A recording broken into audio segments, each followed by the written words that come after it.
Hi guys, welcome back to our channel. இன்றைக்கி நாம் girls எஃப்எம்மில் பார்க்க போகிற டாபிக் என்னென்னா, ரிலேஷன்னு பெருமையாக சொல்லிக்க முடியாமல் பேருக்கு இருக்கிற நம்மளோட ரிலேஷன்ஸ் பற்றி தாங்க நாம் இன்றைக்கி பார்க்க போகிறோம்.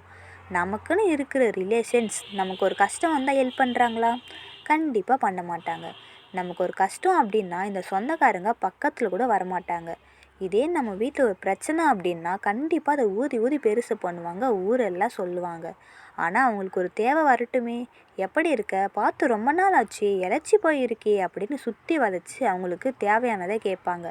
நமக்கு தான் ரொம்ப பெரிய மனசாச்சே, அவங்க நமக்கு பண்ண எல்லாத்தையும் மறந்துட்டு அவங்க கஷ்டத்தில் இருக்கிறத கேட்டதும் உடனே ஹெல்ப் பண்ண நினைப்போம்.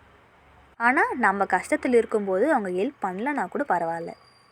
இந்த காலத்தில் முன்ன பின்ன தெரியாதவங்க கூட பாவம் பார்த்து நமக்கு ஹெல்ப் பண்ணுவாங்க. ஆனால் இந்த ரிலேஷன்ஸ் இருக்காங்களே, பாவமும் பார்க்க மாட்டாங்க, ஹெல்ப்பும் பண்ண மாட்டாங்க. சரி, நமக்கு ஹெல்ப் பண்ணலைன்னா கூட பரவாயில்லைங்க, நம்மளோட குடும்ப விஷயத்தில் மூக்க நுழைக்காமல் அவங்களால இருக்கவே முடியாது. சரி, இவங்க அப்படி தான் நினச்சி விட்டால் போகிறவங்க வரவங்கிட்ட எல்லாம் சொல்லி நம்ம மானத்தை வாங்குவாங்க. நம்ம வீட்டில் ஏதோ ஒரு பிரச்சனை நடக்குங்க, ஆனால் இவங்க வெளியில் சொல்லும் போது வேறு ஏதோ பிரச்சனையை சொல்லிவிட்டு வேறு ஏதோ எக்ஸ்ட்ரா பாயிண்டெல்லாம் சொல்லி நம்ம மானத்தை வாங்குறது தாங்க இந்த சொந்தக்காரங்க வேலையே. முன்னையெல்லாம் ஸ்கூல் லீவ் விட்டால் நம்ம பசங்களை கண்டிப்பாக நம்ம சொந்தக்கார வீட்டுக்கு அனுப்பி வைப்போம்.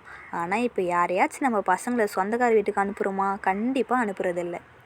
இப்போ காலம் மட்டும் மாறலைங்க, மனித நேயமும் சேர்த்து தாங்க மாறுது. நம்ம அவங்களுக்கு நல்லதே பண்ணால் கூட இந்த சொந்தக்காரங்க அது தப்புன்னு தான் சொல்லுவாங்க. ஏங்க சொந்தம் சொந்தம்னு சொல்லிகிட்ருக்கீங்க? யாருன்னே தெரியாதவங்க கூட இந்த காலத்தில் நம்பிடலாம், ஆனால் சொந்தக்காரங்களை நம்பவே கூடாது. இப்போ நம்ம வீட்டில் ஒரு நல்ல காரியம் நடக்குது அப்படின்னா நம்ம கண்ணு முன்னாடி நம்மளை பெருமையாக பேசுவாங்க. அதே பின்னாடி போயிட்டு வேறு மாதிரி பேசுகிறவங்க தாங்க இந்த சொந்தக்காரங்க.